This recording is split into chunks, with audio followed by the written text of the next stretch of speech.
रात के 2 बजे थे।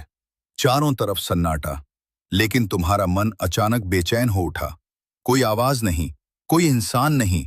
फिर भी दिल के अंदर से एक अजीब सी पुकार आई, रामायण पढ़ो। तुमने सोचा, ये क्या है? सिर्फ एक ख्याल या कोई संकेत?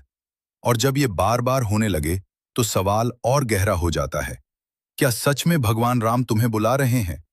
चैप्टर 1।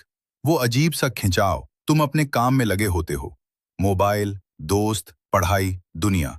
लेकिन अचानक मन कहीं और चला जाता है। रामायण, उसकी कहानी, उसके पात्र। ऐसा लगता है जैसे कोई तुम्हें धीरे धीरे अपनी ओर खींच रहा है। ये सिर्फ इंटरेस्ट नहीं है, ये एक खिंचाव है। चैप्टर 2। ये सामान्य नहीं है। हर किसी को ऐसा महसूस नहीं होता। कुछ लोग जिंदगी भर रामायण नहीं खोलते, और कुछ लोग बिना वजह बार बार उसे पढ़ना चाहते हैं। क्यों? क्योंकि ये एक आम इच्छा नहीं, ये एक आध्यात्मिक संकेत है।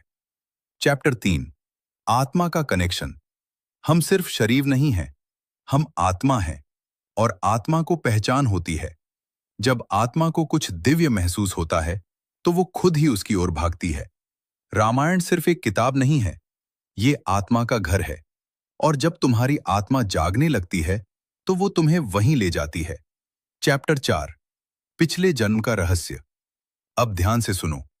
हो सकता है तुम्हारा पिछले जन्म में भगवान राम से गहरा संबंध रहा हो।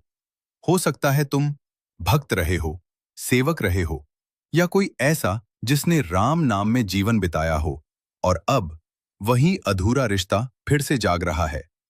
चैप्टर 5। संकेत जो तुम इग्नोर कर रहे हो। क्या तुम्हारे साथ ये होता है?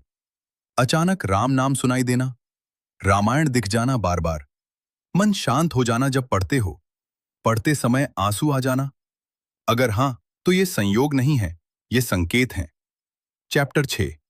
भगवान का बुलावा कैसा होता है? भगवान कभी सीधे सामने आकर नहीं कहते, आओ। वो तुम्हारे मन के जरिए बुलाते हैं, धीरे धीरे, प्यार से, जैसे माँ अपने बच्चे को बुलाती है। और तुम सोचते हो, मेरा मन कर रहा है, लेकिन असल में वो तुम्हें बुला रहे होते हैं। चैप्टर 7। क्यों तुम्हें चुना गया? हर किसी को ये एहसास नहीं होता। तुम्हें क्यों?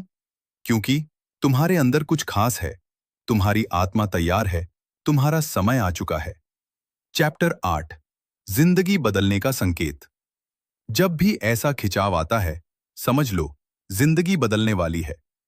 रामायण सिर्फ कहानी नहीं, ये जीवन का रास्ता है। जो इसे समझ लेता है, उसकी सोच, उसकी किस्मत सब बदल जाती है। चैप्टर 9।